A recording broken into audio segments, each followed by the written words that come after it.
So I got a question about how to make your eyes always match. And so that's what I'm going to show you in this video. So you start with your first eye that you want, and you want to look at a picture or in the mirror for this, right? So that you don't generalize whatever you're drawing, and you want to look carefully at a lot of the things that I've talked about in some of my other videos, which I'll link to in the description for this video.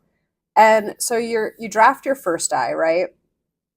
And then the rule of thumb always to remember is that this space in here, because you're trying to figure out how to get from here to your next eye, right? So all you really need to do is measure this eye and then come over here like this. See, this is like your measurement. And then you can put a little hatch mark right here. So let's make sure that it's correct. So we've got this, and then we've got, that looks pretty good. And that will tell me where I should start my next eye. Now, you still want to look at your picture because sometimes things can be a little bit off or a little bit different. But this is one of those proportions that's actually pretty consistent across people that you're going to draw. The other thing that I wanted to talk about is that sometimes people will ask about like symmetry, right? So how to make the eyes symmetrical. And obviously, yes, you want your eyes to be somewhat symmetrical because there's two of everything. There's two eyes on a face, and so it should be symmetrical.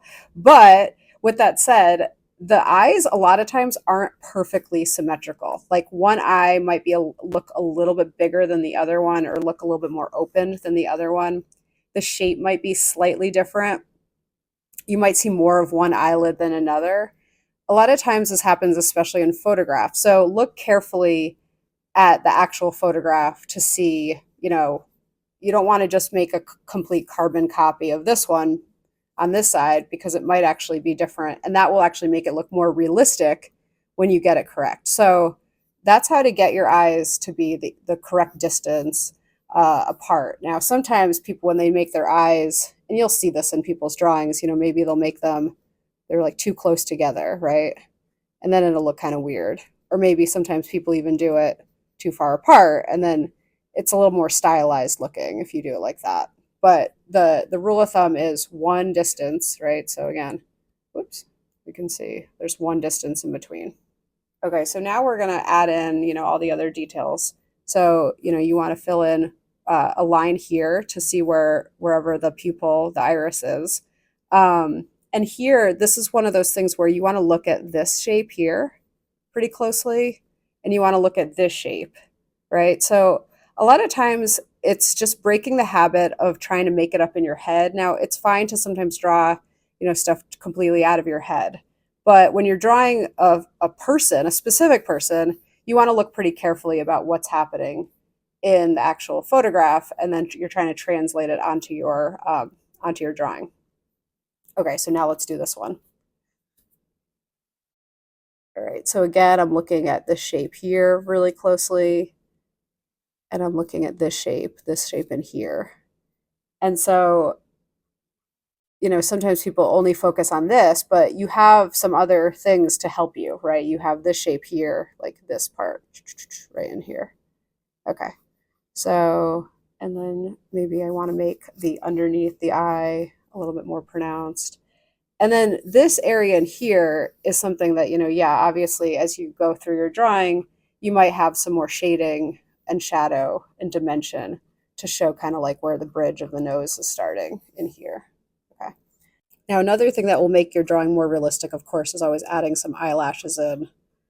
So you want to look at which direction that they're going in and make them as realistic as possible. Usually I usually make lines kind of like a flick of your hand like that to get your eyelashes. You don't want to go like this. Okay. You want to be a little bit looser and more gestural when you do that. And another thing to look at is just sometimes there's actually a lot of shadow in this part of the eye, like the white of the eye. So you can add some shadows in.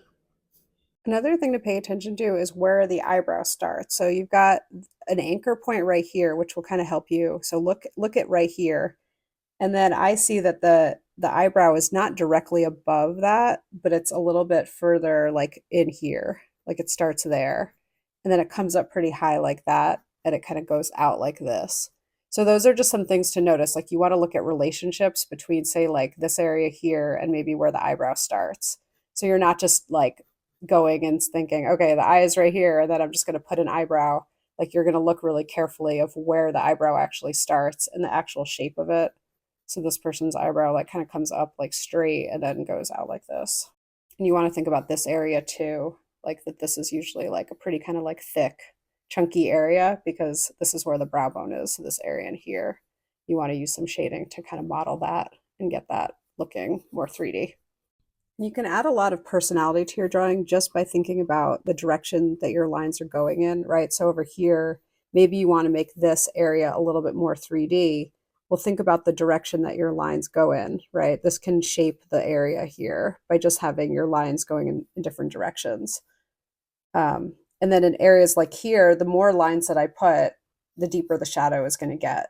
So you want to be kind of careful not to overwork, but as you go, you'll notice that this is shaping it more and more, and it's shaping, helping it seem like this area at the very beginning was really flat, but now it's getting to be a little bit more like you want it to have a sense that it goes up and over, right? Because this is the bridge of the nose up here.